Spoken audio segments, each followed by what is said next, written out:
What's up, ladies and gentlemen of YouTube, Boogie 988, coming at you live once again through the power of the internet, and you're listening to the Big Stack Podcast. Are you hungry for pancakes? That's our new slogan, I guess. That's it. Sponsored by Pancakes, not IHOP or Waffle House. Pancakes in general. Come to our house and get a pancake. Yeah, or national. I'll send you a pancake. Or don't. Are you eating enough pancakes, you cuck? Visit our website. They're good advertisements. Yeah. There was Part of this balanced pancake. There was a movie called Crazy People with Dudley Moore, in which he goes into like an insane asylum, and then they start writing advertisements for people. And the advertisements accidentally make print. I've loved that style of advertising every time. I think if you're like, pancakes, eat some, you fucking cuck. What are you doing with your life? Have you had a pancake? When's the last time you had a pancake? Eat more. You're already fat. Enjoy. Right? Like that would work. I would be like, he's right. I'm already fat. Look, I haven't had a pancake in a while. It's been like a week since I had a pancake. Bacon pancakes, bacon pancakes. Okay, can't have those if you're going to be a vegetarian, Boogie. I know. I'm talking. Well, the podcast doesn't know that yet. That I might go vegetarian. Spoiler alert. Spoiler alert. If you don't want spoilers for Boogie's eating habits, please jump to this time code. Right. I am YouTuber Boogie2988. You're listening to the Big Stack Podcast. I am joined once again by the folks at Big_Breakfast. My friend Jacob.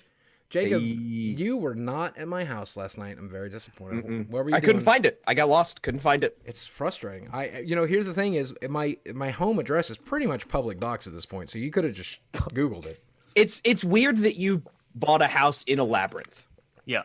If I'm being honest. Yep. Well, I got hung up on all. Get around that Minotaur. Here's the thing: is Sorry, Jacob. I wanted to get a house next to a dark crystal, but I couldn't, so I had to settle for Labyrinth. Okay? Yeah, I was getting hung up on all the puppets and macho rock stars with big wieners. The baby with the baby. How are you doing? I love David Bowie. David Bowie's fantastic. That movie is a classic. I don't know if macho is the word I would use to describe. Maybe Bowie, you should check your definition of macho. David Bowie. You don't.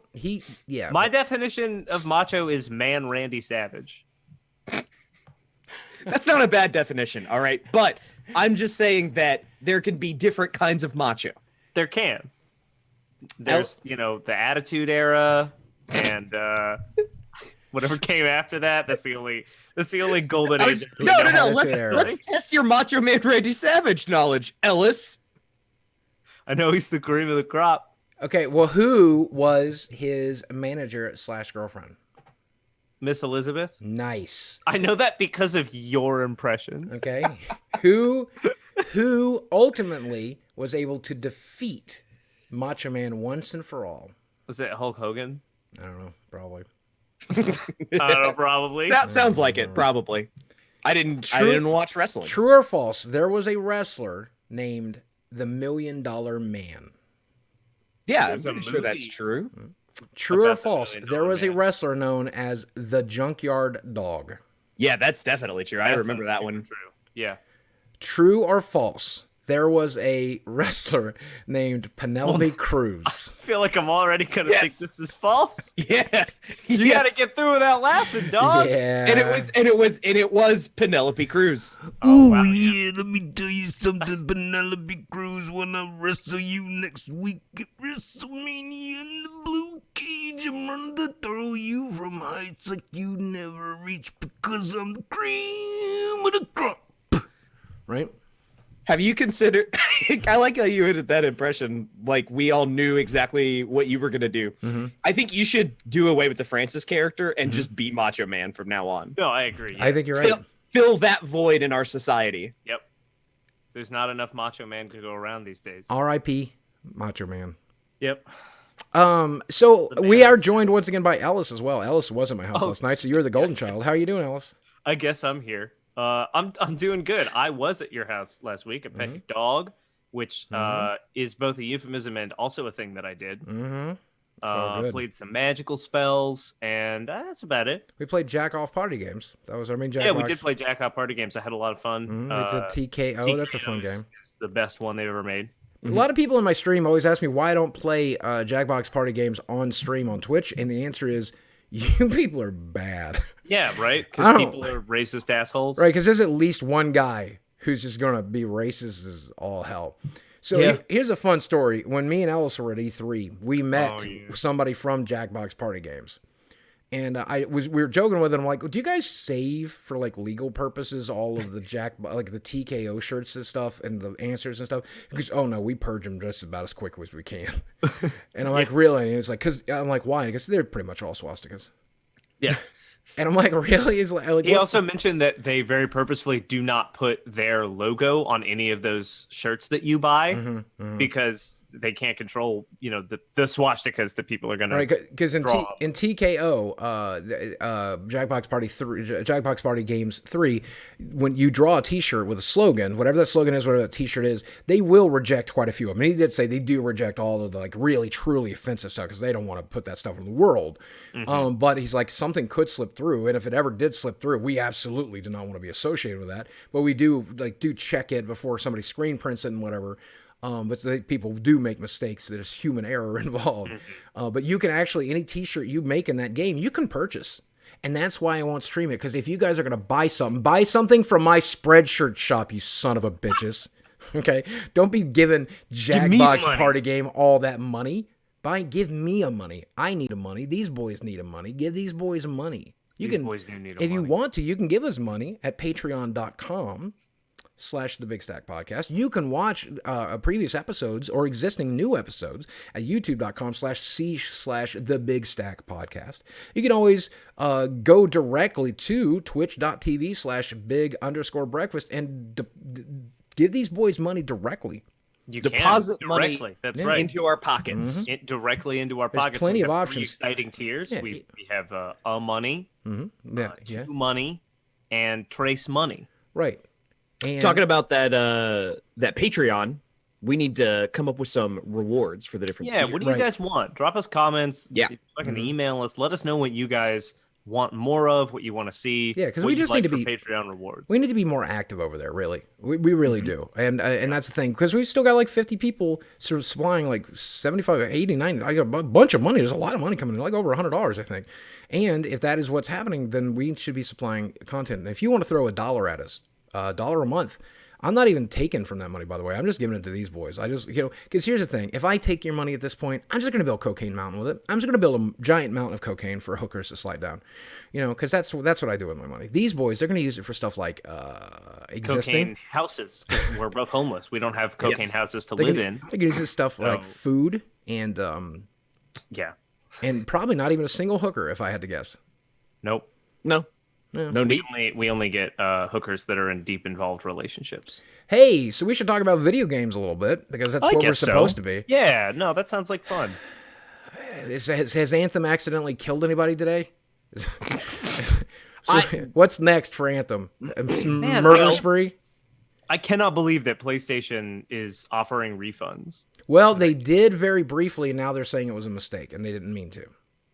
Because once word got out, it was bricking systems, wasn't it? So theoretically, it never bricked a system. What happened is it does hard reset the system, and sometimes when you hard reset a PlayStation, it has to go into safety mode. And sometimes when it goes into safety mode, it fails. And so for a handful of PlayStations, it would try to the safety mode would fail, so they would have to rebuild the library as one of the steps you have to do. And sometimes that failed. And so you had to basically rewrite the entire hard drive, losing all your saved files and losing anything like that. Of course, there's cloud storage and stuff too, so it's not that big of a deal. So for the most part, it never entirely bricked a console. They were always able to be turned back on. Quick. You said that was not a big deal. That's a big fucking deal. It's a big deal. I'm just saying, like, it's not as bad as straight up bricking. So everybody was saying these are straight up bricking. Right now, in some cases, people have been unable to get their systems to turn back on, and PlayStation believes that to be user error. Like, they will walk you through how to turn it back on, and then you fail, and they're like, all right, we'll just give you the money back, and you can send us the PlayStation, and we will turn it back on for you.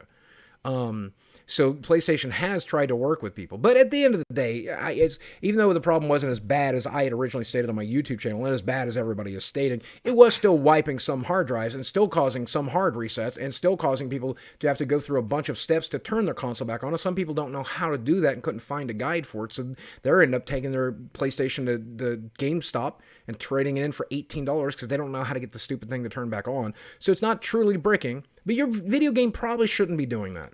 And if EA has the resources to pay their CEOs tens of millions of dollars in bonuses, then they have the resources to test.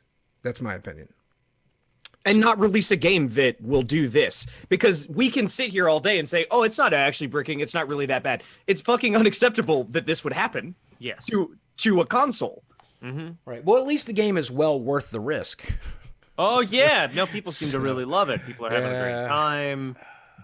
So what, is anybody here still playing it? I mean, are either of you? I plan to go back to it. I've always planned to go back to it. I'm just waiting for it to get done, and then when it's more done, I plan to go back to it. Say like I mean to try Sea of Thieves again. I went back and played No Man's Sky again. You know, I want to go back and play these games when they are good. So I'm waiting for Anthem to get good, and some people are still playing it and enjoying themselves. But what were the traumas for the week? There's the starter one. The level 1 starter gun turned out to be better than every other weapon due to a bug.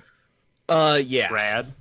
So, they found out that the way the system that allows you to play with players of any level, the scaling system, also like worked on the starter gun, and it just so turned out that the way that it scaled made it the strongest gun in the game, at least on the same level as in-game weapons. It did the same amount of damage, sometimes more. Right. So you don't need to grind for any gear. You spawn with the best gun. Awesome. Look, you guys were ever, complaining about too long of a grind. We gave you the best gun up front. Mm-hmm. It was really interesting, like looking at the number crunching and stuff that the subreddit did to prove that, and they're like, "Oh, it's just a bug with the gun." But I'm afraid, and I don't know for certain. But if you guys remembered, Oblivion used some really bad scaling. And so the level scaling system, basically the weapons that you had didn't even really matter. No. And so I'm almost afraid that might be something they have done here as well. And so it's really scary if that's what they've done. And I hope that turns out not to be the case. I'm waiting for people to crunch the numbers and prove it wrong. And I want it to be wrong. I do. But I've discovered, EA and BioWare have discovered a brand new marketing technique that I've never thought of. And it's working. What's that? Screw up your game so bad, people just get tired of complaining about it. I'm just tired of it. People are tired of listening to it on my YouTube channel. I'm tired of talking about it. Literally, if a BioWare dev just shoots people in the face tomorrow, I'm just going to be like, all right, I don't want to talk about it anymore. Just let them have it. What do you expect, right? Right? If they just start deleting people's files and banning them for showing up, like I get the same thing happened with Fallout 76. I just got so fatigued talking about that game. Like they banned somebody who played the game for 900 hours for having too much ammo. I don't care anymore. I can't talk about it anymore. I can't talk. But they did what? They put stuff on sale the day it launched, so it was half off the day it launched, even though it's never had its price, and it was limited time content. So by the time the sale was over, it was already gonna be gone. So it was a lie. I don't care.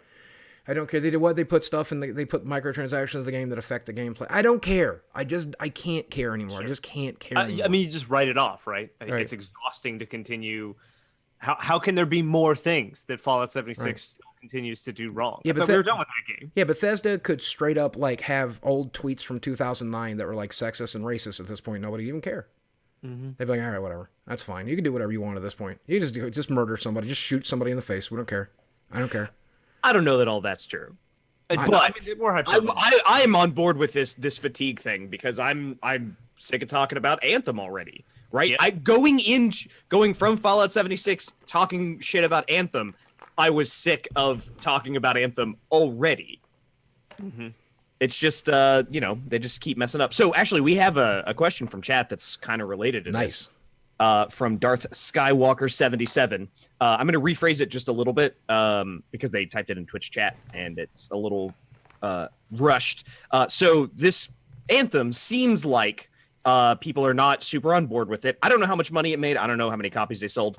Do you think that if BioWare has a game that is a flop in the near future, either Anthem if it's not successful or whatever next game they work on, do you think that's it for BioWare? Do you think EA just kills them? I think Anthem is done. I think Anthem is the one that killed BioWare. I think so. The BioWare we already knew and loved was gone. That's true. Right. And you look at what they did with Mass Effect Andromeda. Even though you look back what they did to Mass Effect 3, you look at the last Dragon Age game. The company that made Mass Effect 1 and 2, the people that made Dragon Age 1, that company's gone. And so we're never getting that back. Sure. That said, Anthem's failure is probably going to force them to restructure to some extent. And I don't think it'll shut it down. I don't think they'll bury the label. I think the label will continue to exist. But I would expect them to start slimming down what BioWare is doing, because BioWare has proven to not be able to make the kind of money that EA wants. Because Anthem, at its core, sold a good amount of numbers. It sold a good number of copies. A lot of people got the subscription service to play it. A lot of people did everything they could to play that game, and those people are spending money on the microtransactions because they know it's important they do if they want to keep that game and that company alive. There's still plenty. That money's going to make game. That game is going to make money. It's not going to make enough for EA because there isn't enough for EA. So they will cannibalize that company as soon as they get a chance. And so it didn't matter unless Anthem was the new Destiny, and it turned out not to be.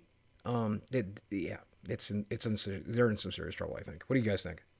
I mean, I agree with that. I think what you said before about like the guys that made the games that we liked from BioWare, right? Dragon Age 1 and so on. It's the same thing with a lot of companies these days, right? I imagine it's very similar with Bethesda. I don't know how many original team members they still have going on there that put any kind of work into Fallout 76. My understanding was that was a team of newer people. Blizzard, all of the guys that made Diablo 1 and 2, StarCraft Brood War, they're all gone. They're all on other projects or retired now. So, I mean, we've talked about this before, but it sucks. And hopefully other development teams will jump in to fill that void of like, no, we make good games. CD Projekt Red, so far, makes good games. I'm going to talk about something here that I know will get clipped and taken out of context, and I don't care. Oh, I can't wait to edit this. This will be great. They're going to enjoy the PR from it. Okay, we'll enjoy the PR from it because there's no such thing as bad press. Okay, so we do know for a fact that BioWare and a lot of other companies have been doing a lot more diversity hires. And I am not saying, and a lot of people are going to take this the wrong way, that diversity hires are bad at their jobs. Of course not. Okay, any person from any diverse walk of life can code a video game. I genuinely believe that. I wouldn't dare talk about this if I believed otherwise. But a lot of diversity hires will be new to making games, right? Now, sure, because they haven't been represented in the industry before. Right. And so it would make a lot of sense if some of the games that are being created by teams that are being filled with diversity hires don't have the polish, don't have the experience that previous games from those companies did have, right? Even if you have the same lead, if you have the same lead from a previous successful game, the team under him is going to greatly impact that game. And so I'm not saying it's a bad thing. I'm not even saying it's a bad thing. I'm just saying you might expect to see a little bit of speed bumps. Nothing big, nothing huge, nothing like terrible games. I'm not saying anything like that. Just some speed bumps as we transition into having a much more diverse team. And, brand new hires, more importantly, brand new hires. You know what I'm saying? People who haven't got to experience the field very much. So I disagree with that for two reasons. One being that having new talent in an industry, right? If what we were seeing were these small speed bumps that you're talking about, that would make sense. Like, oh, well, they were new to coding, or they were new to maybe like some elements of game design. Then that would make sense. That's not the issue with these games, though. That's not the problem with Anthem. Anthem doesn't have a few small speed bumps. It's fundamentally broken and bad, right? Right. Fallout 76 was fundamentally broken and bad. Now, some of the mistakes that were made in 76 do seem like they were the problem with newer developers, right? Like the idea that the nuke codes were hard-coded in rather than rotating, so that once somebody had them, they could just repeat them. That's something that a newer programmer, like that's that kind of mistake that they would make. Whether they're a diverse hire or not doesn't really matter. That's just sort of like, that's a newbie mistake to make. Right, and that's the only thing I'm saying. Since it is a newbie mistake to make, since you're hiring a lot of new people who have not got to work in the industry before. This is the first generation really, like they've wanted to be in the industry, but are finally getting the opportunity. That's the kind of mistake a newbie is going to make. That's all I'm saying. I get that, and that kind of stuff does happen. My other problem with that is that, I mean, when the guys that made Diablo 1, which is pretty regarded as like a important game in gaming history, it was sort of the dawn of the action RPG age, they were all new to making games. they weren't brand new. They'd like tinkered around and they were all, pretty good programmers. That's actually, yeah, you might be entirely right at the end of the day. They were all new to making games, and they made a brand new genre that has, survived to this day. And certainly I won't slam anybody right now, but I can name 4 or 5 straight white men who made some pretty bad gaming decisions. Absolutely. So absolutely. Yeah, I guess I'm just trying. I'm just spitballing here. I probably shouldn't put that in a podcast. It's something that's interesting to talk about. People are going to take it out of context. I knew as soon as I said it, people were like, oh, how dare he even have these thoughts? Well, we've arrived that I'm probably wrong. And I'm comfortable at being probably wrong. But they'll ignore that part. But it is interesting. It is interesting to see how Anthem has kind of blown up. It's interesting to see how Anthem has just kind of... Because there was so much there that is fun and good, and a lot of people are having fun with it. It's also so weird that there was no pinging on the map. Like, did you not think that would be a thing we would want as a ping system? Meanwhile, over at Apex Legends, they have the most advanced ping system that ever existed. Why not? And it's being published by the same publisher, so maybe we all want to be able to lay waypoints in a multiplayer game. Maybe we want to be able to communicate in a multiplayer game. That's the kind of stuff that escaped the folks at Anthem. Or maybe worse, if it didn't escape them, they were like, no, we shouldn't put it in there because people could use it to communicate, and communicating is bad. Right? That's my main problem with Anthem, is that they took so many things and then they did it in the third or lower best way to have that system work, right? Everybody's talking about, oh, it's fun to fly around and be Iron Man and stuff, and I get that, but like, I need to fly for more than 30 seconds at a time. It's weird that you would build your entire game around this movement and then limit it. Mm-hmm. For what purpose? What is the benefit? How does that add to the gaming experience? Why can't I fly forever? Right. Why can't I ping? And even on like a Vorthos level of like, hey, lore-wise, can you explain to me why my super advanced robot suit can only fly for 30 seconds? At that point, why is it worth having this giant thing on my fucking back? I will go as far as to say, if we were able to talk about lifestyle or quality of life issues, the worst example of that's still Red Dead 2, which is doing errands on horses. The game, right? It's like it's the combat is fun, and like world exploration is fun, and advancing the plot is fun. But boy, does it get samey when it comes to riding your horse to the thing and riding your horse from the thing and riding your horse to the thing and riding your horse from the thing. Oh my God. Like, could you not anticipate how much I would want fast travel? Well, it's more realistic. Yeah, I don't care about realistic. We Happy Few? Well, we wanted to make it a survival game. Why? Just tell me that really awesome story you have. Don't mire it down by me having to eat and drink and find food and water. Is that integral to the story? No. Well, why did you do it? Because those games were popular when we started designing it. Okay, I guess. Here's my thing with like, well, we wanted it to be more realistic, right? With Red Dead and the lack of fast travel. If you're going to put the mechanic of there's no fast travel and you have to ride a horse, make it interesting to do that. If that's going to be a big part of your gameplay, if you know that players are going to spend hours and hours and hours riding that horse across this beautiful landscape that you created, populate it. Put enough stuff in it that it encourages me to want to do that I have fun traversing this land. They do that in free roam, absolutely. What they don't do is when you're doing a mission and you're going from one place to another for the purposes of that mission, it becomes super boring because all you have to do is listen to the guy on the horse. Or listen to the guy next to you. Well, I'll tell you something, man. When we get there, I want to get a gun. I'm going to do shooting. What kind of shooting you plan to do? With guns. Yeah, I hope they have guns. I'll take the guns they have when we get there. Why am I listening to this? Can I just go there? Can I just appear there now? And maybe to some people that is enough, right? If they have this kind of like monologuing going on and it's well-written dialogue, then maybe that is enough. But if you're not going to allow me to jump off my horse and go and explore because I got to go do this mission, just do a cutscene, right? You don't even have to give me warp points. Just, oh, you're going to go do a mission across the world. Yep.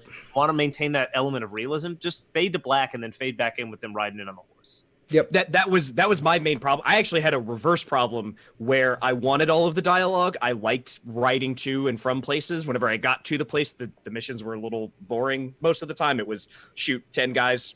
But they needed it to be a cutscene whenever you were riding, because your horse could like wander off the road, or if you weren't paying attention and holding the button, you would fail the mission. And that was annoying and weird that it worked that way. You're right. It should have just been a cutscene that like faded in, do a cutscene with all the cool dialogue, fades out, we're there, do the mission, whatever. Boogie, are you blind or a blues brother?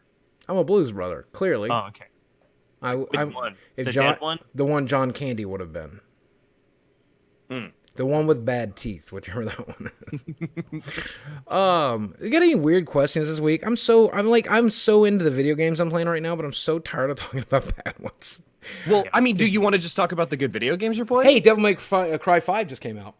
Yeah. And I want to talk about Devil May Cry 5. It looks really good. And here's a secret. I have never played a Devil May Cry game. I've downloaded a couple, and I dabbled with them, and I'm like, I don't know if this is for me.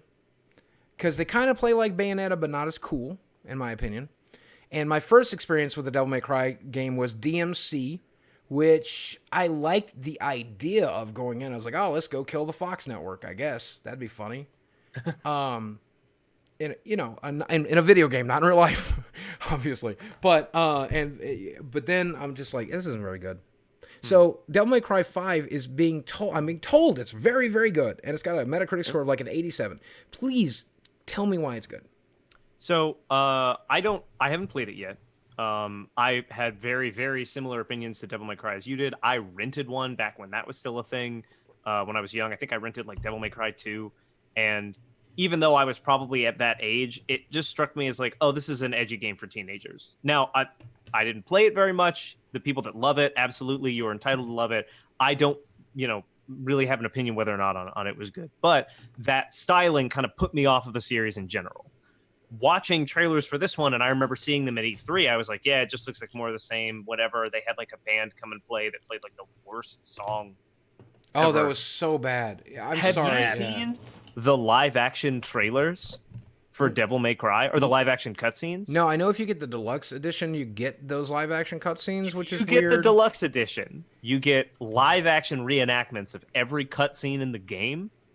They are some of the best footage I have seen in a video game in my life. This is not hyperbole. This is not an over-exaggeration. It is absolutely brilliant, and I want to buy it for that reason alone. I don't even know if I want to play the game, but I want to watch those. All right, and watching those made me realize that it doesn't take itself seriously, at least in this version. And that makes me love the, hey, yeah, our game is, edgy for teenagers and whatever. It makes it totally fine for me. It makes it fun and interesting, and I'm way more excited to play a Bayonetta-style game that is cool being silly with itself. Well, you just sold me on it, and I'm downloading it right now. All nice. right.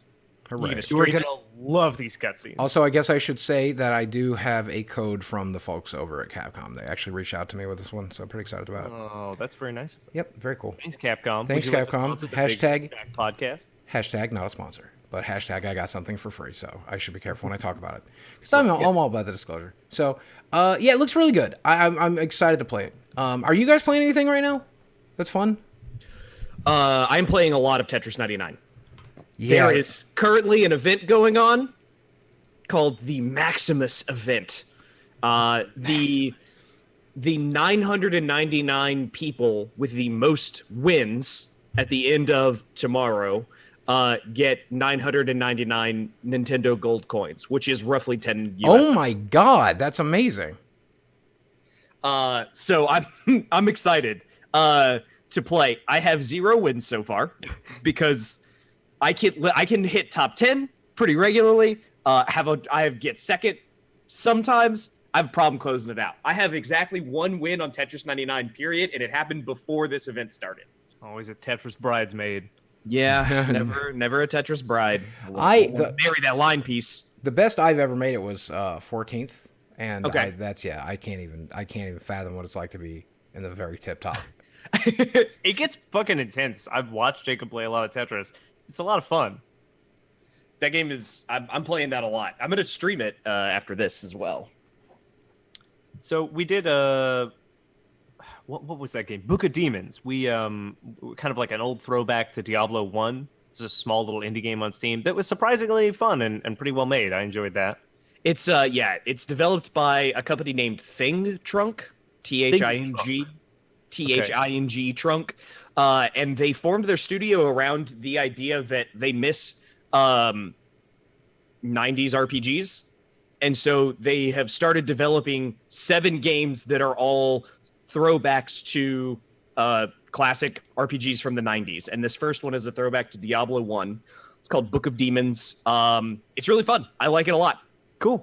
Play with mouse and keyboard. Its controller support is not there. You can play with the controller. It does not work very good.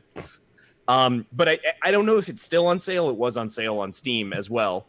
And it's a cool idea. I like what their studio is trying to do. That's really interesting, and to have this like big grand plan for exactly the roadmap for the next probably 15 years or so of development. I appreciate that. I mean, hopefully it leads to games that feel a little bit more well thought out, which I think is a problem with some of the more modern games that we get. Companies want to jump on bandwagons of like, well, battle royales are hot right now, or survival games are hot right now. So they kind of just shit them out as quickly as possible, and it suffers, right? The gameplay often suffers when your game feels like it was made by a committee and not by people that had a passion for it, which is something that we talk about a lot on this podcast. And I'm sorry if I sound like a broken record, but I believe that it's an important part of the development process, in my opinion. Talking about battle royales, I was looking around, and PUBG Mobile, the mobile version of PUBG, did a crossover event with Resident Evil 2, where they added I guess a horde mode where there's a bunch of zombies in the game, and then at night, Resident Evil 2 remake bosses show up and try to kill you. So they just like added Mr. X and G1 or 2, whatever, the guy with the big eyeball in his shoulder. Oh, sure, yeah. They just show up and try to kill you, but like on your phone. I mean, that actually sounds cool. Right? Sounds cool. That sounds like a lot more fun than PUBG to me. Almost got me to download PUBG Mobile. Almost. Not quite. Almost. Yeah, that's what I'm hoping for Apex Legends, which I'm still enjoying, but I'm hoping they'll get weird with it. Like, you know how they had Thanos in Fortnite for a little while? I want like a weekend where there's, Titans. That'd be great. Yeah, that'd be cool. And there's a power up somewhere where you get to be a Titan. So there's another thing that got leaked this week that I'm hesitantly excited about. Hesitant leaks. I had to go to my doctor for those. Battlefield 5 is finally getting its Battle Royale mode. And it's got vehicles, and the way they are balancing out vehicles, including tanks, dude, the way they're balancing out vehicles is they're anti-tank weapons, right? So if you happen to pick up a anti-tank weapon, then you will be able to destroy that vehicle super quick, super easy. So that's the risk you take by getting into a vehicle. You are gambling whether or not anybody near you has been lucky enough to pick up anti-tank stuff. Otherwise, you're near invulnerable. That sounds like bad game design for a battle royale, but it also sounds like good game design for a battle royale. Because either you're going to win because they didn't have the thing, or you are going to lose because they do have the thing, and that's the choice you make when you climb into that tank. Right. It kind of comes down to that like weird 50-50, which does not sound like really fun. That sounds like it would be fun for a weekend, you know? Right. Not to have currently going on. A lot of these things, I think, stay fresh if you can rotate stuff like that in and out. Right. Now, if you're doing motorcycles this week, that would be interesting in Apex, though, if you think about it, because there's the team-based system and the resurrection-based system. So since you can get rezzed you would get into the Titan, you would kill a couple of guys, then you would get killed while you're in the Titan, then they recover your corpse, and then, you continue to go. But it was almost exclusively a good thing that you found the Titan, because you lost one life, but you were able to get resurrected. And that's the risk. Now they have to try to fight to resurrect you, so you were able to be super powerful for a short period of time. I don't know, man. It's interesting because I feel like the Battle Royale genre has only barely been touched. And, obviously Fortnite innovated with building, and they mostly innovated on how to sell you crap, unfortunately. Yeah. And Apex then decided to really go into the gameplay aspect. And I think Cliff Bleszinski's short-lived, week-long-lived Battle Royale Radical Heights. Yeah, Radical Heights was interesting, too. At least the concept behind it and the vending machines and killing people, earning you money, and using that to buy stuff from the vending machines and bicycles and stuff. That was all interesting, too. I really would have liked to have seen what that turned into. But I really feel like it's such a stupid decision to make a Battle Royale right now because it's such a saturated market. And even if you do come in on top like Apex has, there'll be a new Battle Royale in a month. And it'll probably destroy things. If not 2 months, if not 6 months. You're not going to be on top for long. But I do want people to innovate with that formula. I really do want them to get weird with it, man. Get weird with it. How about Apex is kind of like a big crossover between like Overwatch and general Battle Royales, right? with all right. characters having classes and different abilities, and that made me enjoy it a lot more than I normally would have. How about, all right, here we go. Take, just off the top of my head, somebody make this game and then give me a check. But we take the classic Universal monsters, okay? Like the Mummy? You got the Mummy, you've got the Wolfman, you've got the creature from the Black Lagoon, you got the Invisible Man. Who else is there? Is there anybody else? Am I missing somebody? Did you say the Wolfman? Did you say Dracula? Okay, then you got the Dracula, right? Okay, so it's a battle royale game where everybody spawns at a random point on a map, and you got 60 players or so. And it's a monster survival. The classic Universal monsters are going to be in the game. But you don't know who those monsters are going to be because they're literally power-ups somewhere on the map. So when you first start the game, you're a survivor, and you're gathering all the things you need, and you're trying to get the weapons that you're going to need. You need the garlic to defeat Dracula, and you're trying to get the silver bullets to defeat the Wolfman, and you're trying to get some night vision specs so you can see the Invisible Man, and I don't know what kills the creature from the Black Lagoon. You're trying to get everything ready to go. Regular bully forestation. Right? And then, oh my God, there it is. There's the power up. There's the giant, upside down cross or whatever that turns me into Dracula. Now I'm Dracula. Now I'm going to start killing survivors. And then somebody does manage to kill you as Dracula. Then, boom, you get to be Dracula.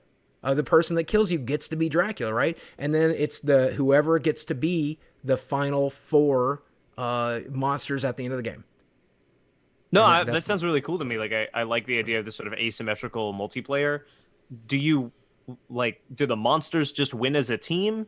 Like they would win as monsters. If all the monsters die, the monsters will win as a team. And so, the only way the survivors could ever technically win is to become the monsters. So once there's only 4 monsters left, there you go. Got it. And then just 4 monsters at the end duke it out? Yeah. No, they don't. They win. That would be interesting, but they would probably just win at that point. Okay. No, that sounds kind of interesting, actually. I like that idea. Right. And especially because, now the monsters have to try and team up if they can, but they're scattered across the map and they don't know who each other are. So you're going across a rise and then you just, it's the Wolfman! I'm the Invisible Boy! Let's do it. Let's go murder that squad of unsuspecting idiots.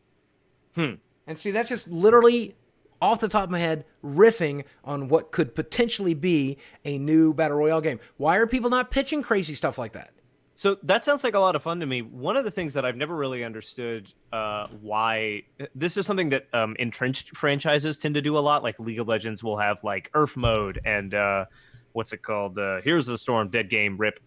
We'll have weekly brawls that are just hey, it's the game, but with some weird rules. I'm surprised we don't get more of that in battle royales, because it seems like it's a game that would really open itself up to that kind of thing. You don't have to disable the regular mode of gameplay for Apex Legends, but if you just had the Wolfman in there, right? Well, Fortnite did that for a week. Fortnite was pretty much doing that for a while. They were getting little weird game modes every once in a while. But here's the thing, and this is what drives me stupidly crazy, okay? You look at Rockstar right now, and or even Apex Legends or Fallout 76. If Fallout 76, when it launched, or when Rockstar launched Red Dead Online, and they had a roadmap. Apex did have a roadmap. Here's our seasons. Here's what's coming. Here's what you can expect in the seasons.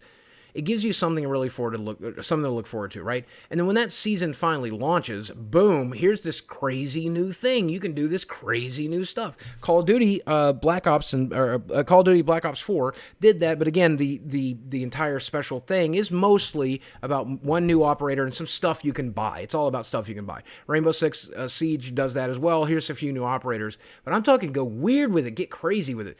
Red Dead Redemption Online, the only way to recover that game right now is to do something crazy with it. Introduce UFO alien crash landings and free play mode and then special game modes where you're murdering aliens together. Introduce zombies mode. Everybody wants zombies so bad for Red Dead. Meanwhile, you go to Rockstar's webpage and you're like, hey, what's the roadmap for the next 6 months? We don't know. I don't know. We haven't published it. We probably know. We're just not telling you. Why? That's the thing. And so all of these companies want the money from a games as a service, but they don't know how to do games as a service. right? Was Red Dead designed that way? It always felt like the multiplayer was sort of tacked on at the end to make a quick buck, and because it's popular. I did talk to somebody briefly at Rockstar, and I got the impression from talking to them that they basically focused on the single player game and then had planned to build the multiplayer as organically as possible. Like, let's see what the players want and listen to them and build what they want. It seems like that's what they were probably going for. I don't know for certain, obviously. And he didn't tell me one way or the other, but it does seem like you're right that they mostly focused on the single player and then shifted towards the multiplayer as something to do between now and Bully 2 or now and Manhunt 3 or whatever it is they're going to do next, Grand Theft Auto 6, whatever. And so, yeah, it really does. When you go back and you play Red Dead Redemption 2 online, you're just kind of like, oh, there's not much here. This is like nothing. There's literally nothing here. It does seem tacked on, but surely they would want more of that Grand Theft Auto money. Surely they would want a second Grand Theft Auto. Why wouldn't you? Right? I guess. I mean, Grand Theft Auto is delivering lots and lots and lots of money. And Lucky Monks in chat brings up a good point about being worried about overpromising and then not being able to deliver. Right. And roadmaps are set up to have that happen. That's why whenever you read roadmaps, they're pretty vague. Like Apex Legends roadmap doesn't even tell us when it's going to start. Right? Yeah, like I woke up March 1st and was like, all right, time for my Apex Legends Battle Pass. And here we are 10 days into March, still no Battle Pass. Sure. I just want more. Operators, man. Give me more operators. I haven't bought all the ones that are in there, but I still want more. Somebody's talking about the Division 2, and we talked about it last week, but I just want to say for the people talking about Division 2 in chat, it so looks like a game that I am going to not play. And it's because it looks like it's built not for me, but for Division 1 fans. And if you're a Division 1 fan, I hope you have a great time playing more of the Division. But unfortunately, the more of the Division does not appeal to me.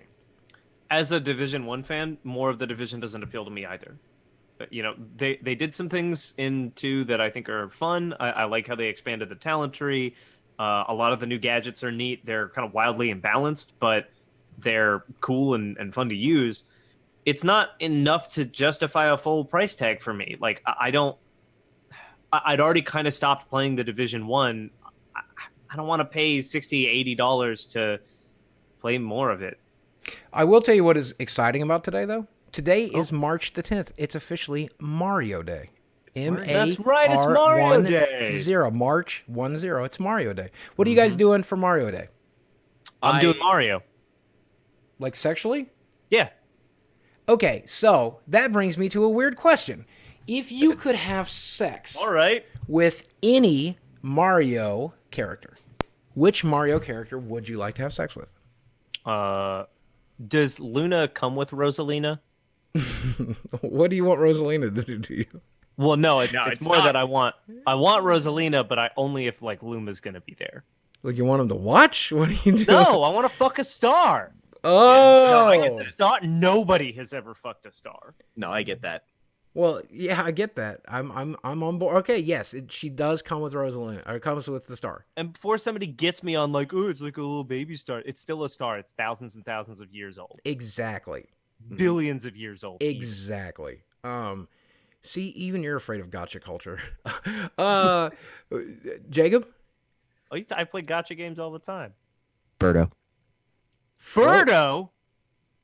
You gonna figure out what those... Birdo. Do you just want to know about the eggs? I got some questions for Birdo. Birdo. Oh, man. What about you, Bug? Hey, Boogie. Yeah. Don't be upset. You asked this question. You did ask. Yeah. I'm just so confused. Because how do you have sex with Birdo? Do you put it where the eggs come out? Is that what you're going to do? Is that oral? Birdo has more anatomy than that, right? I know. I'm just saying, is that oral for Birdo or is that actual sex? That's between me and Birdo. Because if you think about it, the mouth is where the eggs come out. So that's probably where the sperm goes in. What? Exactly. What? Do you know how eggs work?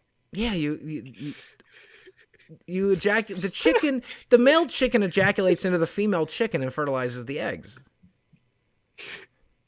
Yeah, but not through the same place. Yeah, through the same place. Eggs come out of chicken vaginas. Eggs come out of chickens' vaginas, don't they? Boogie, go right now. Google chicken sex. Okay, get on that list. Get on that list. But it's important to me that you know. I am sexually attracted to Mauser. To Bowser? To Mauser. Mauser. Yeah. Who is Mauser? He's the mouse that throws bombs from Super Mario Bros. 2, which is available on your Nintendo Switch via the online app. Okay. The online. What about Mauser really does it for you? Is it the bombs? It's like the that shades. feeling of an oh, it's the shades. It's the shades, man. He just looks cool, dude. Like, I would like to hook up with that dude. Because he's got the shades on, so you know he's smoking. How are you the not ganj. remarried? Exactly. Because Mauser doesn't exist, okay? I'm saving myself for Mauser. I'm saving myself for Mauser. All right, so here's another strange question. Okay. Yeah, what do you got? What would your pimp name be? What would your pimp name be? Got to think about this one for a little while. Last night we were using magic cards to determine what your pimp name would be. Specifically, we were playing apples to apples with magic cards, which if you've never done that is a fucking blast. You don't need a copy of apples to apples. You just need some magic cards, and then you just make up dumb criteria like best pimp name or, greatest hat, best babysitter, and then you just, stick a magic card in the pile. This is who would have the best pimp name. Right. Man, I take 1 week off from Saturday nights, and I miss we had everything. a blast. Yeah. We had a really good time. Yeah. What was your pimp name in Magic, Alice? Do you remember? In Magic, What one? Oh man, what was mine? I'm trying to remember what was mine and what actually won. I think Prime Speaker Zagana won. Yeah, that makes sense. It's pretty good. No, I'm sorry. That one won Best Mumble Rapper. Prime Speaker Zagana is a really good mumble rapper. Yeah. What I one? can't remember the pimp name. My favorite one. The question was asked. This is a new. This is a new cream for your hemorrhoids, and somebody played Lava Claw Reaches. Yeah, Lava Claw Reaches. And what I like about this, because hemorrhoids burn, so Lava Claw makes sense, but the fact that it was the Reaches is what got me. Because that meant he's getting the deep hemorrhoids.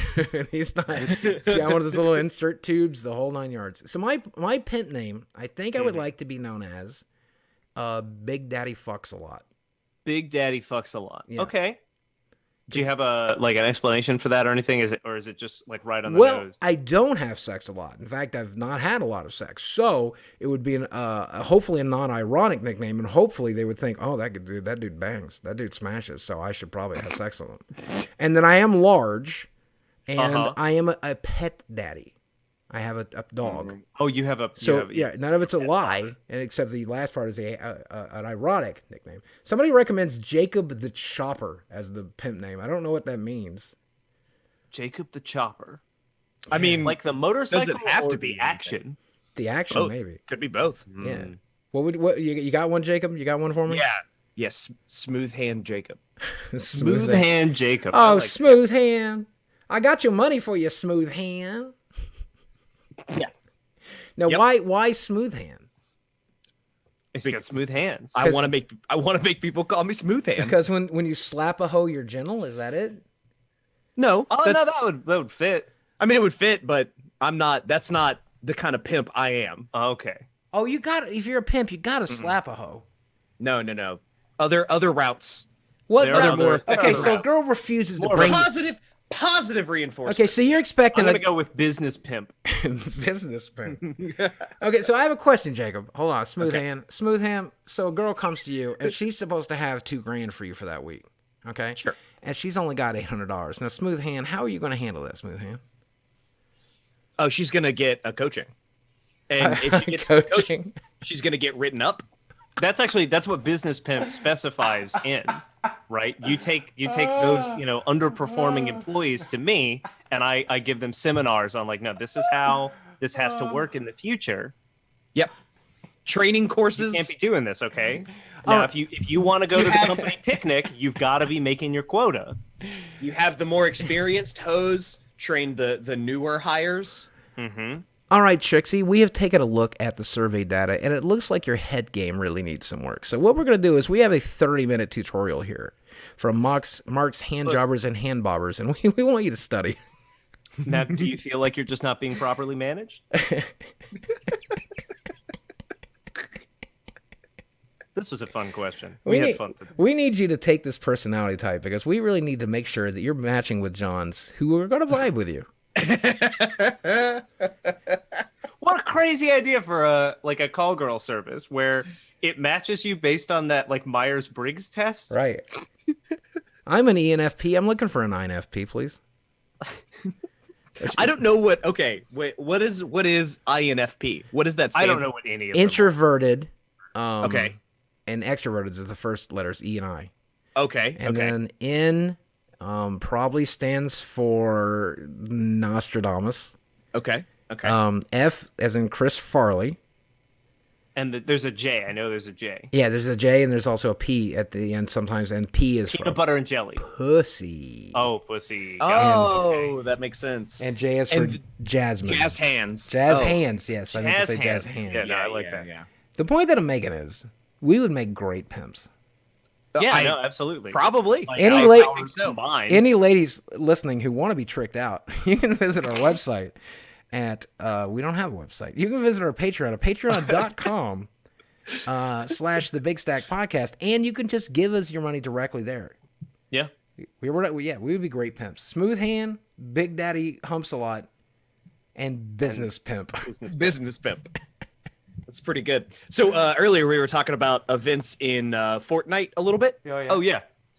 So their latest one, they're doing a collaboration with the band Weezer, and they also have a time machine.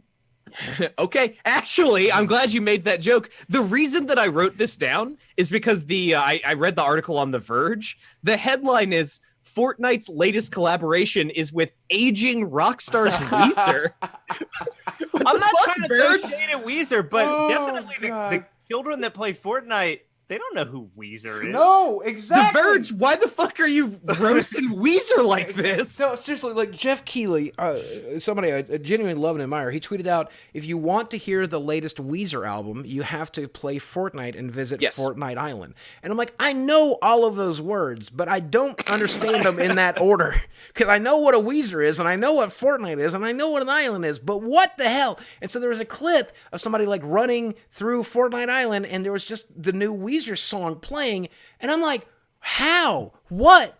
Why? What? I can't even. Now, don't get me wrong. I still love that song from Borderlands 2. There ain't no rest for the wicked. You know that's not Weezer, right? I know that's not by Weezer. Cage the Elephant. I'm just saying, okay. I would have never heard that song any other way. And so sure. I get it. Like it's like that shitty mumble rap song that Ed Boon likes that they have promoting Mortal Kombat 11. Yeah.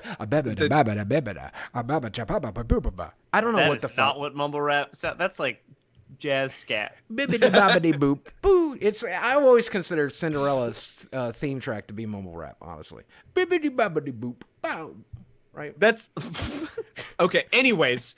So Weezer has a new album coming out, and there are some of these songs that you can hear first on Fortnite Island or on Weezer Island in Fortnite. I don't know how Fortnite works. How does a Fortnite work, everybody? I don't understand. Hey, I got a question for you guys.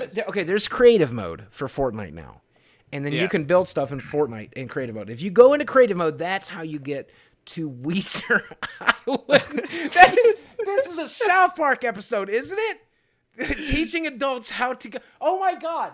This is a YouTube sketch just waiting to happen. College Humor will make it and then make it super progressive somehow. But they will. Unfunny. And super unfunny. But it's like a guy wanting to hear the new Weezer album. It's like, well, you're going to have to download Fortnite and go to creative mode. And then once you're in creative mode, you can visit Weezer Island. And that's how you listen to the new Weezer album.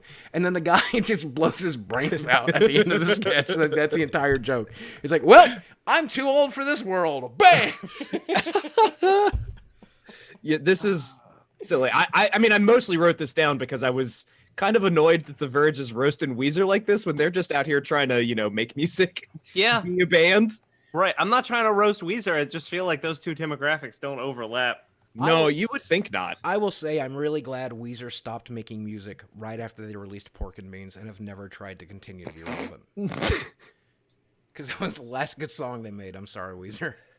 I'm familiar with the Weezer that was on Rock Band. Yeah. Those are the only Weezer songs I know. I'm going to roast my ex-wife here for a second, but she went and saw Weezer at the Amp unironically. And I was like, why? Did she have fun? She's like, because it's Weezer. And I'm like, oh, they're playing their old songs? She's like, no, the new stuff. I'm like, really? Like, you're willing to do that? That's a thing you want to do. Well, we're getting divorced now. And that's why we got divorced. Not how it happened. That's exactly how it happened. Like, you're going to go see Weezer. Boogie's already starting to forget and, like, fudge the little details and lies and stuff. Yeah, that's because of that Weezer concert, right? I'm pretty sure that was it. Ooh, you, I look just like Buddy Holly. If Buddy Holly let himself go. What? What? I got a question for you guys. Yeah. Okay. In my new Disney Princess Battle Royale, which princess are you dropping in as? Mulan. Easy choice, dude. It's so easy. It's easy, Mulan. Mulan, have you seen? Elsa is literally a superhero, for God's sake. She's not a Disney princess. She's not a Disney princess, though. They both are Disney princesses. Yeah, they both are. Elsa and Anna are both princesses.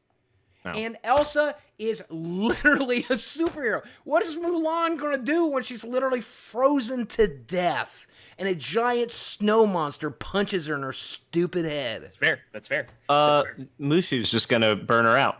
Yeah. How about that one? Shit, you're right. I forgot about Mushu. Yeah, she gets Mushu in the cricket. I also forgot about Dre, so... Oh, you weren't supposed to do that. Fucker, you're not supposed to do that. I know. I'm so bad. Everybody forgets about Dre. All I'm saying is, does Mulan build her own castle?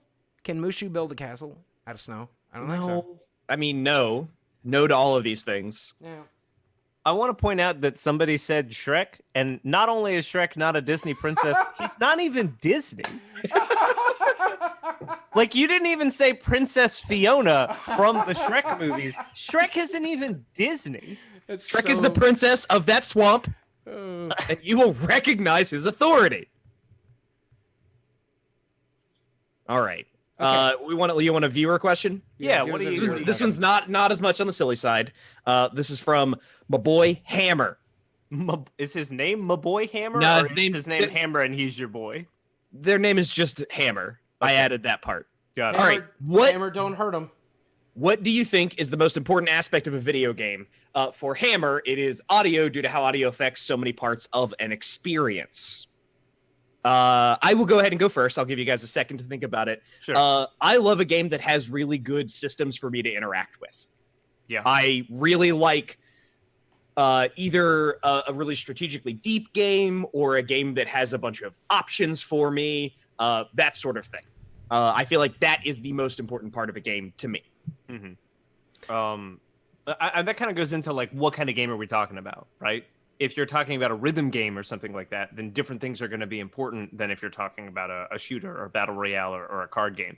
The games that I tend to gravitate towards is exactly what you're talking about, Jacob. Games with fun, deep systems to interact with. But what's an example? Hades is the new Supergiant game that is not out yet, but you can, like, download the early access for $20, and it's worth it. It's a lot of fun. My favorite thing about those games is the controls are fantastic, the music is wonderful, and the art style is great. And I would kind of rope all that into polish. I think polish is probably the most important thing in a game like that for me. Okay. Yeah, I guess if I'm being entirely honest, I'm not sure this 100% answers the question. I want a game to be easy to play, hard to master. That's why Magic the Gathering has been a game I played for 25, almost 26 years now. So the gameplay loop is probably the most important part to me, and I don't give a shit about graphics. I don't care about anything else. The gameplay loop needs to be simple to play. I need to be able to pick it up like a Mario game or like Magic the Gathering and just learn it in a day. Learn it in a short period of time. I know what I'm doing here. And then just continually invent and change and get weird with it, right? That's what I loved about the first couple of Kingdom Hearts too, how each world was different and each character you were grouping with was different and how everything constantly changed. Like, here's the basics, now let's get weird with it. And Magic the Gathering has that every 3-month patch where things get weird, you know? Did you finish Kingdom Hearts 3? Because a lot of people were pretty hype on it and were excited when they were playing it in the beginning. Yes. And my understanding is that it doesn't really hold up as you continue to play through it. So no spoilers. So no spoilers. They completely did away with the Final Fantasy stuff. It's really weird. Like, I was expecting to see the boys from Final Fantasy 15 at some point, the boy band, and I was, like, irritated that they didn't show up at some point. And, like obviously no Cloud and Sephiroth, but, like, the guys from Final Fantasy 9, I'd like to see the monkey, I'd like to see Vivi, and there's, like, little nods to that stuff, but this is more of a Disney game than it was anything. It was a Disney game. So if you don't like Disney and you're more of a Final Fantasy fan, you're going to be frustrated there. The only real Final Fantasy stuff is the storytelling, which is confusing and weird. So if you don't enjoy the Disney part, you're going to get turned off. If you're confused and upset that you're confused about the storyline, you're going to get turned off. If you don't like long cutscenes, you're going to get turned off. If you're a fan of the first two games but haven't played a lot of the sub-games, then you might get turned off. I enjoyed every second of it. And like one of the last worlds you go to was a movie I had not seen, so I went and saw it and then fell in love with the movie. And I was so excited because it was fresh in my mind as I explored Friend Sansokyo and got to explore the big Hero 6 world. And I'm not even a fan of the Pirates of the Caribbean movies, but this reminded me of my favorite parts of those movies and one of my favorite movie of the lot. And I'm like, okay, all right, this is good.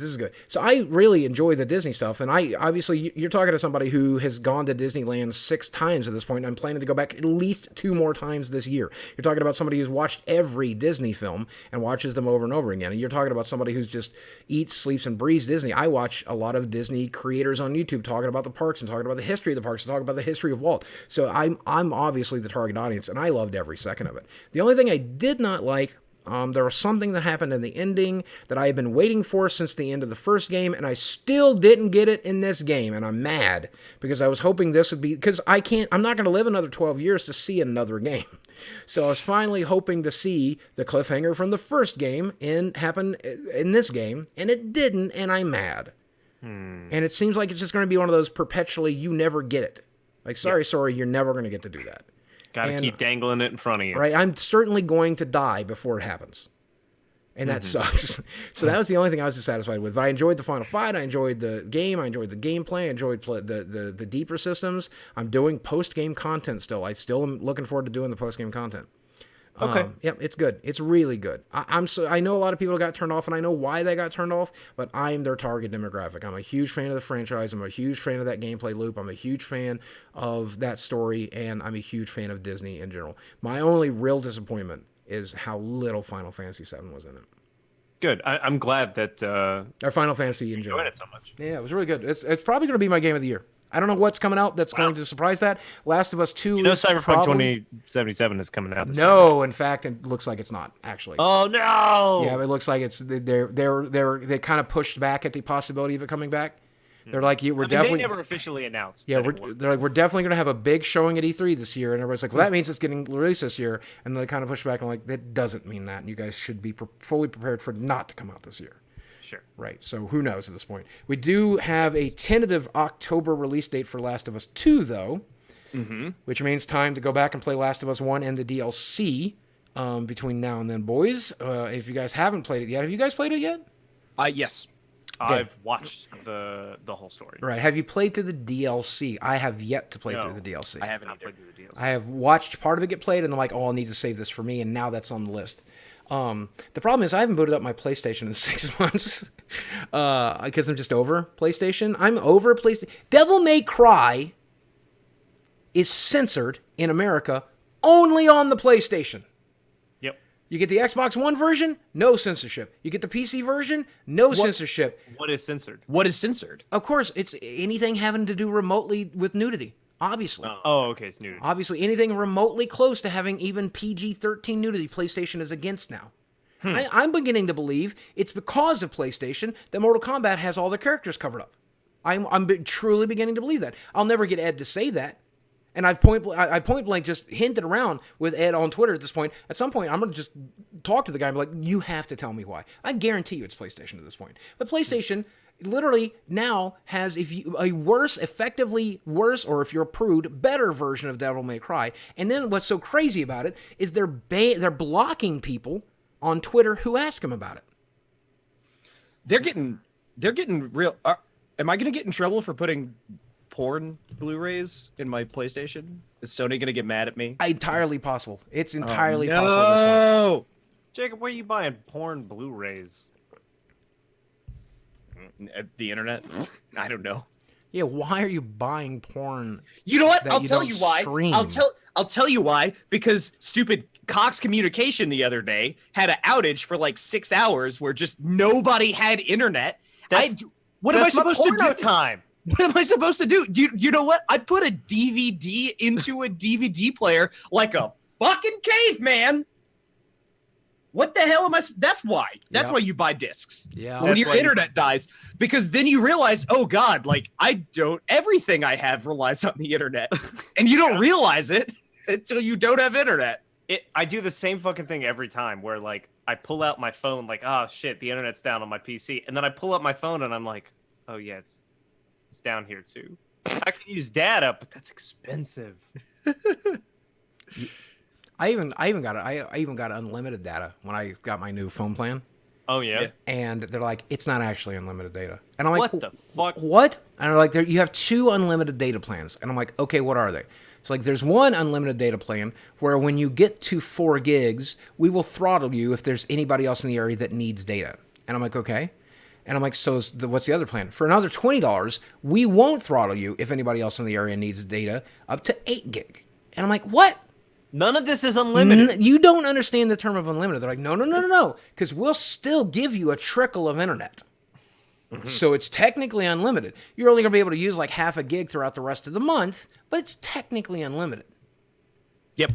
That they always do that shit because I have a internet plan that has a certain download speed, and I will get maybe 8% of the speed that I'm supposed to get, and I'll call them up and I'll complain, and they'll say, technically you pay for up to that speed. So as long as we give you any amount up to that speed, we are fulfilling our contract. But it's assholes. I don't know if this has ever been said on any podcast before. We're breaking it wide open. Internet service providers suck. Amen. No one's brave enough to say that. No one's brave enough to say it, but we are. Can I say something? I want to go on a rant here for a second. Ooh, okay. Yeah, go for it. Yes. I am turning 45 this year. 45, which is probably the last 5 that I'll celebrate, because 55 is probably unlikely with all my health conditions. There's a 5 and 50. Well, that's true. Okay, that's true. But here's what I'm telling you. Okay? We can high five. I was promised a world. Because I was born in 1974, so I got to know a lot of hippies, and they were like, you know what? We had the free loves, and we had the same set. We had the equal rights movements, okay? And we had like the women's empowerment movements, okay? And the world you get to live in, little man, it's gonna be free love. People are gonna be able to have sex with whoever they want to have sex with. No one's gonna care. And you're gonna have topless women be able to walk in the streets, and people able to make love on the street corners. And if people want to do sex work, they'll be able to do sex work, and no one's gonna be mad. And racism is going to end, and sexism is going to end, and it's just going to be pure love. It's going to be nothing but love. And I was like, man, that sounds great, because I love seeing naked boobs. And I can't wait to see naked boobs, man. And I can't wait to see like a man and a woman or 2 men walking down the street holding hands. And I can't wait till they can kiss in public. This should be so great. What a future. What a future, man. And I like when people can do sex work. People can, oh my God, this is going to be great, because people are shamed for liking pornography right now. But Larry Flint's fighting the fight, man. He's fighting the fight that if a woman wants to be topless, if a woman wants to show her punani, she should be allowed to do it. I'm so proud of Larry Flint. I'm so proud of the hippies. I'm so proud of television showing me that it's okay to be gay, and it's okay to love how you want to love, and love is good, and sex is good. How in the hell are we at a point where we're tearing people apart for being a certain color? We're tearing people apart for choosing to love how they love. We're shaming people for wanting to express how they enjoy their sexuality. And God forbid we show half of a nipple in a fucking video game. God forbid. God forbid. We're moving backwards. We're moving backwards. There were PG-rated movies as I was growing up as a kid that showed full female backside nudity, okay? And they still got the PG rating. Now, the PG-13 didn't exist. That stuff will get you an R rating now. We're moving backwards. You can't show A girl's butt in a video game now? PlayStation doesn't want us to see that? What is happening to PlayStation where we're moving backwards? I thought we were going to have a point where we had women walking the streets topless if they wanted to, topless beaches, literally at topless pools. I thought we were going to be able to have sex publicly. Love was going to be love, and color wasn't going to matter. And the way you loved, your sexuality and your sexual identity wasn't going to matter. And now we're moving backwards, and we're hating on each other for the color of our skin. We're hating each other for the way we choose to love. And God forbid you enjoy nudity. God forbid you enjoy sexual content. But don't get me wrong. Ed, I love you. Ed Boon, I fucking love you. I loved meeting you. You are one of my idols, okay? But God forbid you show cleavage in your video game. But it's still okay to rip somebody's head off and hit them in their dick with their own skull. How is it we're at a point where nobody gives a crap about the fact that you are reaching into someone's bodies and pulling their innards out and choking them to death with their own intestines, but we can't show cleavage? What is so shameful about the female form, about the male form, that we can't show the outside of it, but it's fine to rip out the insides and throw it all over the damn place? How is that the world? In America, we put a weird onus on sex. How is that the world and what they're doing, what Sony is doing is shaming Japan at this point, because Japan, they don't give a shit about any of this stuff. Japan doesn't care. They love to put sex in their games. They love to show a nipple. They don't care, and they shouldn't care, okay? And so you're censoring Japanese designed games. You're censoring these games that the way the Japanese people wanted it, the way Americans want to play it. We want to play the original vision, and you won't let us. I can't understand it. It doesn't make sense to my old 45-year-old brain, because I was promised free love. I was promised I would grow up in a world with free love, and you're suppressing love. And not even in the name of the religious right, which makes sense because they think if you do it, you're going to hell. But in the name of the progressive left, it doesn't make any sense. That's the opposite of progressive to me. Yeah, but everybody treats sex like it's some weird sacred thing. Which is insane to me, because it is a weird sacred... Here, at least, right? It's one of the reasons that CDPR was... CD Projekt Red made Cyberpunk 27, and we're very clear about, like, hey, there's nudity in this game, but it's not about over-sexualization or objectification. It's just that, like, there's nothing wrong with a naked human. It's fine. Right, exactly. And I don't understand how we're regressing to where it is. There's a big difference, because right? Sex is sacred. Sex is good. Sex is wonderful. And that's why we should talk about it. That's why we should share it. That's why we should express it. Because it is the coolest thing a man and a woman, or a man and a man, or a woman and a woman, or fucking two women and two guys, or whatever it is, can do. It's one of the funnest, most exciting, enjoyable activities in the world. Of course we should celebrate sex. We should celebrate it, not hide it in shame. We're going back to the 40s, where what are you afraid of now, PlayStation? Showing a couple in their marriage bed together? Now we're going to have a point where every video game, you have to have parents sleeping in two separate beds, like we did on every black and white television show I watched on Nick at Night growing up, because we can't admit that parents have sex, that people have sex, that sex is a thing. But meanwhile, Sonya Blade can Sonya Blade can kill and eat Johnny Cage in the new Mortal Kombat 11 game, but God forbid they fuck. Sonya Blade their eats mind. Johnny Cage in the No, she could. I mean, they have a sexual history. They have kids together. Right?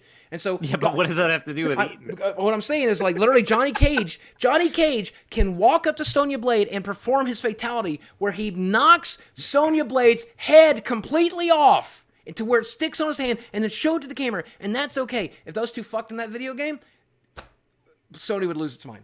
Sure, but again, right? It's because gore is fine. We weirdly don't seem to have a problem with that, but we have a problem with sex because we treat it like it's this sacred thing. And that doesn't mean that it's not good. I'm not anti-sex, but we put it on this like weird pedestal. And when you do that, it leads to people having weird hang-ups about stuff, like breastfeeding in public.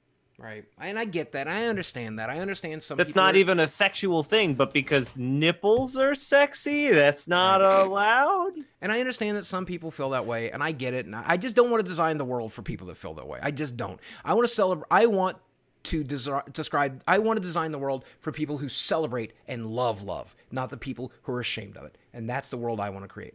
And how those same people, a good goal. How those same people can celebrate murder and not celebrate sex is insane to me. Like, that's so backwards. Sure. I think that whether there's titties in the new Mortal Kombat game is a weird hill for you to like take that stand on. It's just because like if Sonya Blade's titties are hanging out, that's not like pro. I don't know. And I don't want Sonya. I don't want Triple X BMX. That's not what I'm talking about. What I'm talking about is Triple X BMX. Oh, it's this awful game where you picked up hookers on the back of your bike and drove them to places. It was just one of those. The back of your bike? Or DOA volleyball. It doesn't have to it was be a bicycle. BMX right. Triple X. A bicycle game? It was a bicycle porn game. It's in it. Yeah, it was so bad. I'm not calling for that. I don't want to play that. I'm just saying I want to play that, but not for those reasons. It's probably okay if Scarlet has cleavage. That's all I'm saying. It's probably okay. If Scarlet wants to wear armor, fine. And if Ed's is ashamed, that gets into weird stuff, right? Where like, well, if Scarlet wants to wear that, okay, that's fine if you like characterize that character and like give them a real character and explain why they want to do that. But Mortal Kombat characters don't have that. The fuck are Raiden's motivations? Why would Scarlet want to dress that way? If you explain that to me, then I'm like, oh, okay, yeah, rad. Like she's got cleavage because she reasons whatever. And they did have reasons in the previous games. They're literal. Maybe they do. I don't literal know, immortal princesses, and this is their style. Sure, and but for this game, they decided to cover up because of PlayStation. Trying to appeal to a certain demographic that likes titties. Maybe. And that's, I think, what people have a problem with. And, Maybe. And I guess I can understand that. Yeah, if Ed Boon comes out tomorrow and he just literally says, there will be no skin in Mortal Kombat because I don't like skin anymore, and it's my fucking game. You know what I'll do? I'll stand up and applaud Ed Boon. I will. I'll be like, you got it, man. But I don't think that's why. I think Ed Boon is doing it because he's trying to please the masses, and it's a bad decision to try to please those particular masses. I mean, this goes back into like what we were talking about last episode with Gillette and stuff, right? Where if a company wants to be progressive, that's fine. Absolutely. I don't have a problem with that. It feels a lot shittier when you're just trying to do it to make a buck. Yep. If you're just trying to exploit the current political climate to make money off of it, then your body positive message or anti-nudity or whatever it might be doesn't really come across as like wholesome and helpful. It just comes across to me as you're just trying to fucking sell me something, man. In the same way that somebody is, who just like has a naked lady with huge tits rubbing it all over the hamburger they want to sell me. You're just trying to sell me something. Those were some weird, and again, I guess at that point I do begin to understand if that's what Mortal Kombat 11 was doing, was pandering, I would get it. Pandering either way is bad. And maybe they are pandering here, and if they are, it's bad. Pandering to the people who hate sex or pandering to the people that love sex. Don't pander. I do remember those weird Hardee's commercials where Paris Hilton was rubbing a burger all over her boobs while washing a car for some freaking reason. I don't understand any of that. I get that. Those commercials seem cringy and pandering to me. So if you're one of those people that doesn't want sex in Mortal Kombat 11, I'll understand how pandering that seems to the rest of us. And that's why we're frustrated. We're the same kind of frustration you feel when you watch that old Carl's Jr. commercial. It's the same frustration we feel when we see our favorite characters who have been half naked for 10 games finally put on shirts. And we're like, I don't understand why. It seems like they're pandering. I mean, that kind of shit doesn't bother me either way in terms of like what the game is doing. It only bothers me when there's this big fucking political bullshit behind it. I don't care if Scarlet is wearing clothes or not. She could be all naked. She could be wearing a fucking dominatrix. It doesn't bother me. Yeah, and I still That's not why I'm playing the game. But some people, it is why they're playing the game. And I still fully support, don't get me wrong, I still fully support Mortal Kombat 11. If there's literally no skin in the entire game, I still support it. This is not a hill I'm willing to die on. It's just a conversation. This is just a conversation. I'm still more than glad to play Mortal Kombat 11 because the game mechanics are good. The style is good. Everything is good. It feels good. It's fun to play. It also didn't bother me that there were boobs, and it does bother me that they've chosen to remove them for a pandering reason, if that's why they chose. So that's the big question is that why they did it? And I think that's a pretty important distinction, right? Because it's, in my opinion, kind of childish to argue that, I'm not saying that this is your argument, but right. I want boobs in my game, and they took them out, and I'm mad about it. Like, fucking, you can look at boobs on the internet, idiot. Right. Who cares if they're in Mortal Kombat? But I do think there is a point that there is a hill I will die on here.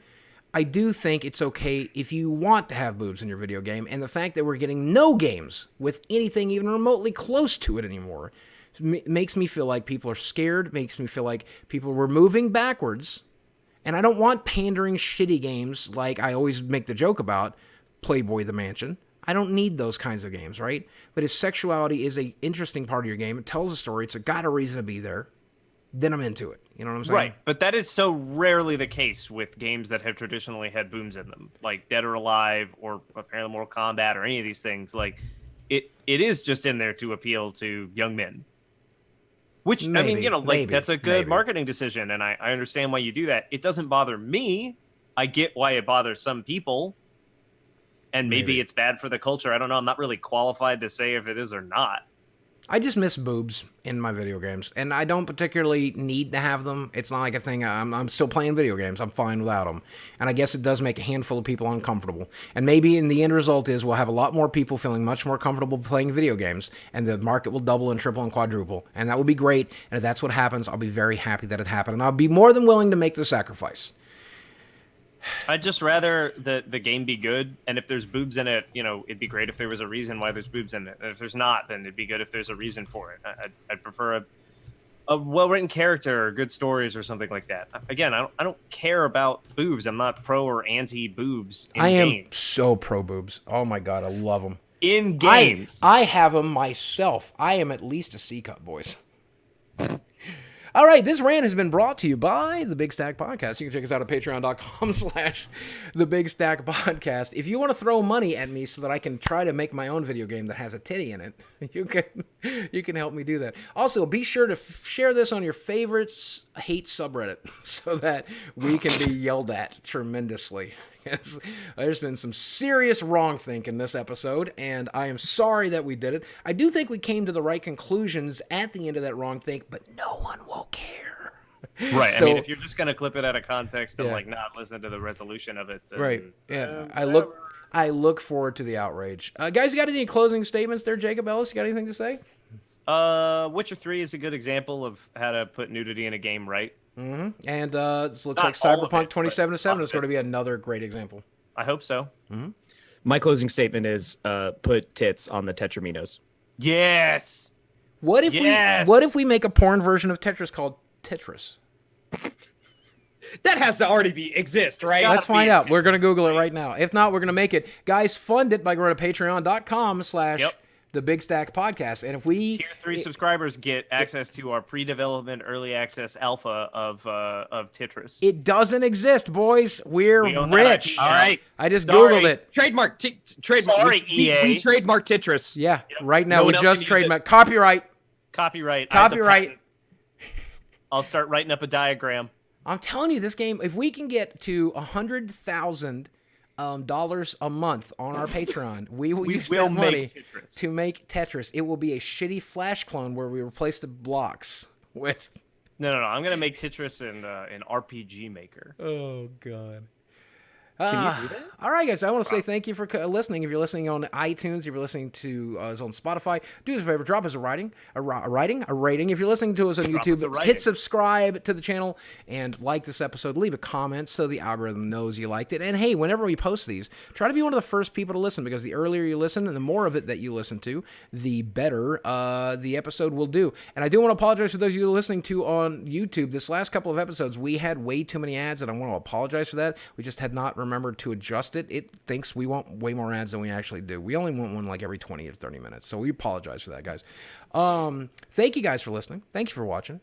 We love you very much, and we'll speak with you again. We'll miss you. Goodbye. Bye.